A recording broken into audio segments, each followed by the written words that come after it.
I just got back from the Apple event and I got to test out the new iPad Pros with the new M4 chip. I'm kind of confused on certain things that Apple has done. I'll tell you about those at the end of the video, but for now, we've got a lot to talk about. Let me just start off by telling you that it's very thin. In fact, as Apple says, it's the thinnest device Apple has ever made, and you feel it. Like when you see it in person, it's honestly unbelievable how thin it is. I mean, check this out. All right, here's a quick hands-on with the new design of the iPad Pro. We've got a little bit of design change, especially in the camera module. So first off, there's no secondary camera. There's only one camera right here, which is cool. We get the new flash. You get the new unibody design. As you can see, there's no glass anymore here. It's all part of the glass. Could we see this in the next iPhone? We'll see. In terms of the design itself, remains the same. But we do get the new Magic Keyboard right here. That you just place it magnetically, just like our other one. You get different features here. We get the function bar. Finally, you can turn up the volume, turn up the brightness, as you can see. We got a new trackpad, which is larger, and we get an aluminum body, which looks absolutely stunning. Look how thin the setup is right now. Now, talking about the thinness, what's shocking is actually seeing it in person. Like if you get up close, it's even hard to focus the 12.9 inch. I mean, just basic iPhone comparison. It's basically like twice an iPhone. An iPhone is pretty thin, you know? So holding it in the hand is just top notch. In fact, it's 5.1 millimeters thin. It feels very thin and kind of delicate, even though it's actually not delicate. The 13 inch, it's just, you feel like you're holding a piece of glass, a massive piece of glass, a massive canvas, which is amazing. I mean, it's unbelievable. I even showed it in the video. It was even hard to focus. Like the camera had a tough time focusing because on how thin it actually is. Now, keep in mind though, that the thinness is only available for the 13-inch iPad Pro. The 11-inch iPad Pro is still the standard thinness. I mean, it's always extremely thin, but the 13-inch is the one that gets that 5.1 millimeters. Now, we have two sizes as always. We get the 11-inch and now the 13-inch. We've always had the 12.9-inch, which we always knew Apple should just rename it to 13 inches, which makes perfect sense. Now, Apple has totally re-engineered the display. We get an Ultra Retina XDR display with an optional nano texture glass, just like in the XDR display. Now, I'm just checking right now to order the iPad Pro with the nano texture glass.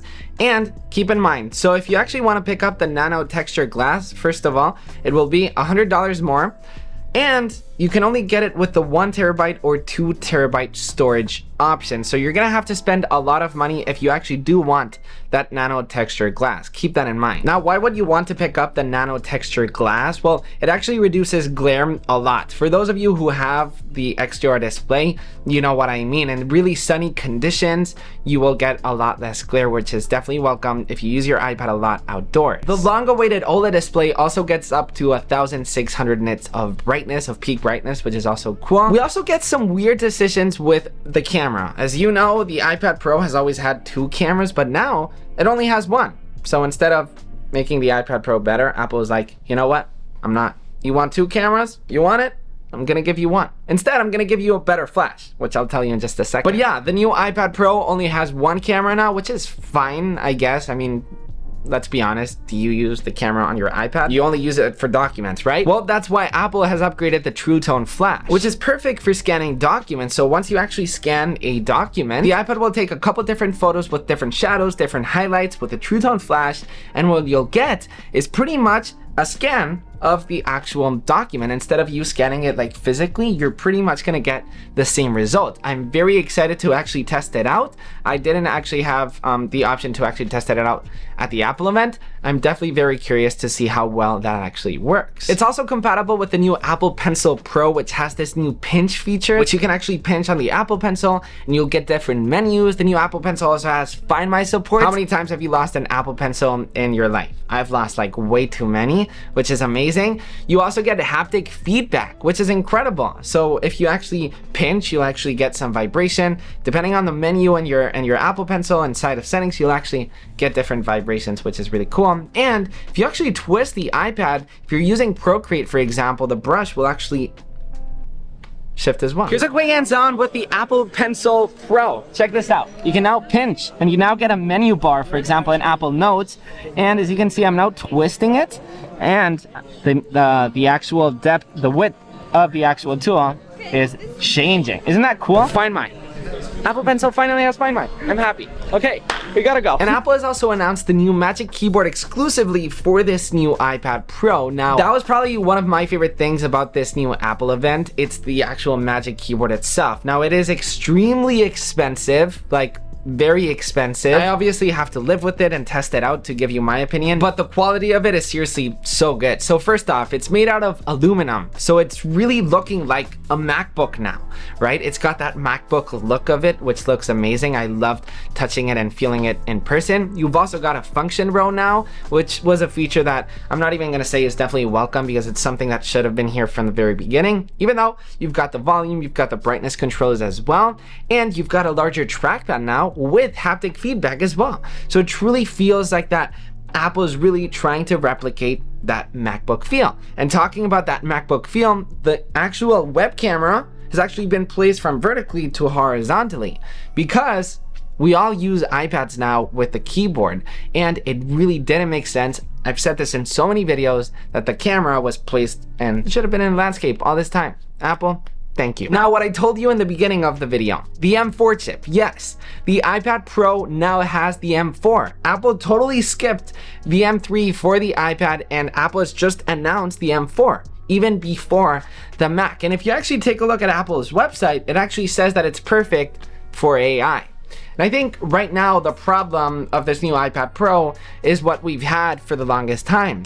Apple has given us so much power on an iPad, but there's still really no way that we can actually use all that power. But now Apple has actually added that AI sentence on Apple's website.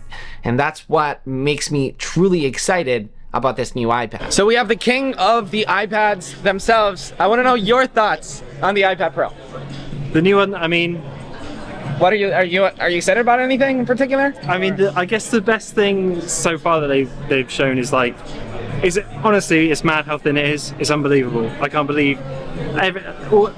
Through my mind, it's like, is it going to bend? But I had a bit of a flex, and it feels good. So it didn't bend. It didn't bend. Okay, so the iPad Pro 2024, we call it, or M4, doesn't bend, which is good. But yeah, otherwise, it's probably the new pencil. New pencil looks sick. It does the barrel roll thing, and for like artists and like making wallpapers, which is something we do a lot of.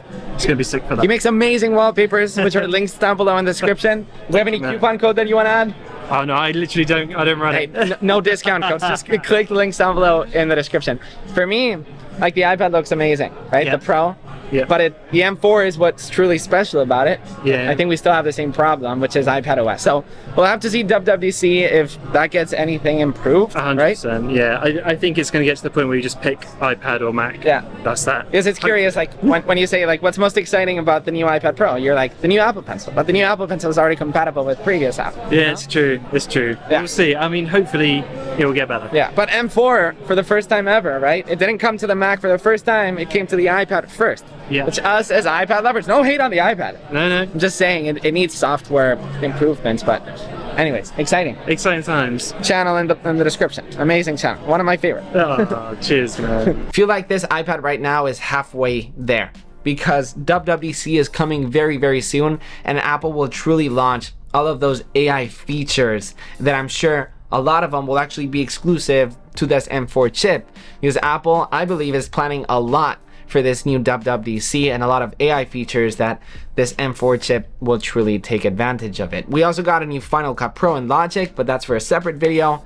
Thank you so much for watching. Subscribe if you're new. If you want to see what's new with the iPad Air, once again, you can subscribe. Thank you so much for watching, and I'll see you in our next one. Bye-bye.